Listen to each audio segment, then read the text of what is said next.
안녕하십니까? 인생의 지혜와 깊은 통찰을 나누는 시간입니다. 오늘 이야기를 시작하기에 앞서 잠시 여러분의 따뜻한 마음을 청합니다. 이 이야기가 누군가의 삶의 작은 등불이 될 수 있다고 생각하신다면 좋아요를 통해 그 마음을 표현해 주십시오. 여러분의 나눔은 비슷한 길을 걷는 다른 분들에게 큰 위로와 격려가 될 것입니다.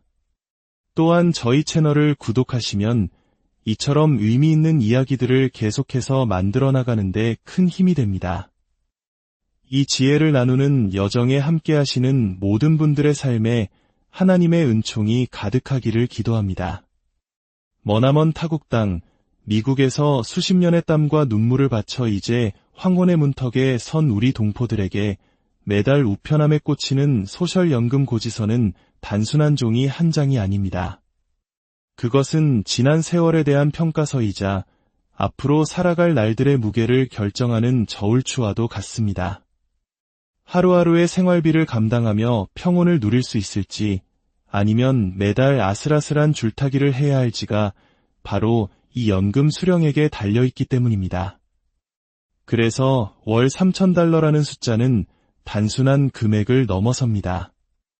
그것은 은퇴한 이민자의 삶의 질을 가르는 보이지 않는 기준선처럼 여겨집니다. 평균 수령액을 훌쩍 뛰어넘는 이 금액은 안정과 불안, 여유와 궁핍을 나누는 경계가 되곤 합니다. 누군가는 그 경계선 위에서 평온한 미소를 짓고 또 다른 누군가는 그 경계선 아래에서 남몰래 한숨을 쉽니다. 오늘 우리는 세 가지 다른 삶의 이야기를 통해 이 숫자가 가진 실제적인 의미를 깊이 들여다보고자 합니다. 첫 번째 이야기는 뉴욕에 사는 68세 김진수 씨의 삶입니다. 김 선생님은 평생을 거대한 트럭 운전대를 잡고 미국 대륙을 횡단하며 살아오셨습니다. 고독한 도로 위에서 젊음을 바쳤고 땀 흘려번 돈으로 꼬박꼬박 성실하게 세금을 납부했습니다. 그의 소득이 최상위권은 아니었지만 수십 년간 꾸준함을 잃지 않았습니다. 그리고 그는 중요한 선택을 했습니다. 바로 연금 수령 시점을 법적 최대 연령인 70세까지 늦춘 것입니다. 그 인내의 결과는 달콤했습니다. 김 선생님은 현재 매달 약 $3,100의 소셜연금을 받고 있습니다.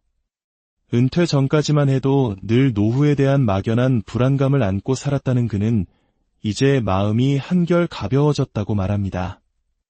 매달 들어오는 연금으로 집세와 생활비, 그리고 만만치 않은 유료비까지 어느 정도 감당할 수 있게 되었기 때문입니다. 이제 그는 주말이면 손주들의 손을 잡고 가까운 곳으로 여행을 떠날 여유도 생겼고 평생 의지해온 교회 활동에도 더욱 활발히 참여하고 있습니다. 그는 말합니다. 이건 단순히 돈의 문제가 아닙니다. 삶의 품격이 달라진 것이지요. 만약 제가 월 $2,000만 받았다면 지금도 매달 날아오는 고지서를 보며 두려움 속에 살았을 겁니다. 두 번째 이야기는 캘리포니아에 거주하는 70세 박영애 씨의 경우입니다. 그녀는 남편과 함께 작은 소매점을 운영하며 평생을 헌신했습니다. 부부가 함께 새벽부터 밤늦게까지 일했지만 안타깝게도 남편은 건강 문제로 먼저 세상을 떠났습니다. 홀로 남은 그녀는 꿋꿋하게 가게를 지키며 세금을 납부했지만 일찍부터 연금을 받기 시작한 탓에 그녀의 손에 쥐어지는 돈은 매달 약 $2,000에 불과했습니다. 은퇴 후 그녀의 삶은 늘 빠듯했습니다. 비싼 캘리포니아의 월세와 보험료, 그리고 나이가 들수록 늘어나는 약값을 내고 나면 수중에는 거의 남는 것이 없었습니다. 그러던 어느 날 그녀는 같은 교회에 다니는 친구가 매달 $3,200의 연금을 받는다는 이야기를 듣고 가슴이 철렁 내려앉았습니다. 친구는 자신과 같은 나이임에도 불구하고 병원비를 내고도 손주들에게 줄 작은 선물을 살 수 있었고 가끔은 여행도 다녀온다는 것이었습니다. 박 선생님은 친구와 자신을 비교하며 처음으로 월 $1,000라는 차이가 얼마나 거대한 벽인지를 실감했습니다. 그녀는 씁쓸하게 말했습니다. 제 삶은 늘 아슬아슬하고 친구의 삶에는 작은 숨통이 트여 있어요. 그 차이는 다른 곳이 아니라 매달 들어오는 연금에서 시작되는 것이었죠. 세 번째는 플로리다에서 여유로운 노년을 보내고 있는 72세 이철수 씨 부부의 이야기입니다. 두 분은 은퇴 전까지 각자 기술직과 행정직으로 꾸준히 일해온 중산층이었습니다. 현명하게 은퇴 계획을 세운 결과 남편은 $3,500, 아내는 $1,800의 연금을 받게 되었습니다. 부부의 월 수입은 합산 $5,300에 달했고 이 풍족한 현금 흐름은 그들의 은퇴 생활을 더없이 평화롭게 만들었습니다. 이들 부부는 복잡한 대도시를 떠나 물가와 집값이 저렴한 중소도시에 단독주택을 마련했습니다. 충분한 연금 덕분에 의료비나 생활비 걱정은 물론 갑작스러운 집 수리비 같은 예기치 못한 지출이 발생해도 불안하지 않습니다. 그들은 말합니다. 노후에 가장 중요한 것은 불안이 없다는 사실입니다. 반면 그들의 이웃 중 한 부부는 합산연금이 $4,000 정도인데 비슷한 상황이 닥칠 때마다 긴장하고 걱정하는 모습을 보인다고 합니다. 이철수 씨 부부는 연금 수령액의 차이가 단순히 돈의 많고 적음을 넘어 마음의 평화라는 가장 큰 자산을 좌우한다는 것을 매일 경험하고 있습니다. 이 세 가지 사례는 우리에게 동일한 메시지를 던져줍니다. 그렇다면 도대체 무엇이 이토록 큰 차이를 만드는 것일까요? 첫째, 과거의 소득 이력입니다. 소셜연금은 평생에 걸쳐 납부한 세금 기록, 즉 소득에 기반하여 산정됩니다. 특히 가장 소득이 높았던 35년의 기록이 중요한데 이 기간 동안 꾸준히 평균 이상의 소득을 올린 사람일수록 더 높은 연금을 받게 됩니다. 마치 35년간 벽돌을 쌓아 집을 짓는 것과 같습니다. 튼튼하고 좋은 벽돌을 꾸준히 쌓아 올린 사람의 집이 더 크고 견고한 것과 같은 이치입니다. 둘째, 연금을 신청하는 시점입니다. 62세부터 조기 수령이 가능하지만 일찍 받을수록 매달 받는 금액은 영구적으로 줄어듭니다. 반대로 70세까지 수령을 늦추면 받을 수 있는 금액이 최대 32%까지 늘어납니다. 앞서 본 김진수 씨의 사례처럼 몇 년의 인내가 노후 30년의 삶의 질을 바꿀 수 있는 것입니다. 이는 한국의 국민연금을 더 늦게 수령할수록 연금액이 늘어나는 것과 비슷한 원리입니다. 셋째, 배우자 연금 제도의 활용입니다. 한쪽 배우자의 소득이 낮거나 없었더라도 소득이 높은 배우자 연금액의 일부를 함께 수령할 수 있는 제도가 있습니다. 이철수 씨 부부처럼 맞벌이로 각자의 연금을 극대화하거나 혹은 이 제도를 현명하게 활용하여 가계 전체의 소득을 늘리는 전략이 중요합니다. 그렇다면 월 $2,000와 $3,000, $2,000의 차이가 현실에서는 얼마나 클까요? 하나로 약 130만 원에 달하는 2월 $1,000의 차이는 1년이면 12,000달러, 10년이면 12만 달러, 20년이면 24만 달러라는 거액이 됩니다. 이 돈은 갑작스러운 병원비 폭탄 앞에서 가정을 지킬 수 있느냐, 아니면 속수무책으로 무너지느냐를 결정짓는 방파제가 됩니다. 특히 한국의 건강보험 시스템과 달리 살인적인 의료비로 악명 높은 미국에서 이 차이는 생존의 문제와 직결됩니다. 또한 주거비 역시 마찬가지입니다.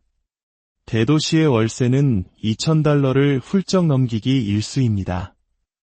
월 $2,000를 받는 은퇴자는 월세를 내고 나면 생활비가 바닥나 여행이나 여가 활동은 꿈도 꾸기 어렵습니다. 하지만 $3,000를 받는 은퇴자는 기본적인 생활을 유지하고도 약간의 여유 자금이 남아 삶의 품격을 유지할 수 있습니다. 바로 이 작은 여유가 정신적 안정과 자존감을 지켜주는 힘이 됩니다. 결론적으로 미국에서 소셜연금 $3,000 이상을 받는 것은 상위 약 20%의 은퇴자만이 누릴 수 있는 안정된 삶의 상징입니다. 하지만 더 많은 은퇴자들이 여전히 $2,000 남짓한 돈으로 힘겹게 살아가고 있는 것이 현실입니다. 그렇다면 이미 연금액이 확정된 분들은 이제 체념하고 살아야 할까요? 절대 그렇지 않습니다. 지금부터는 더 많이 받는 방법이 아니라 이미 정해진 연금을 지혜롭게 지키고 그 가치를 극대화하는 7가지 현실적인 전략을 나누고자 합니다. 첫째, 세금 관리입니다.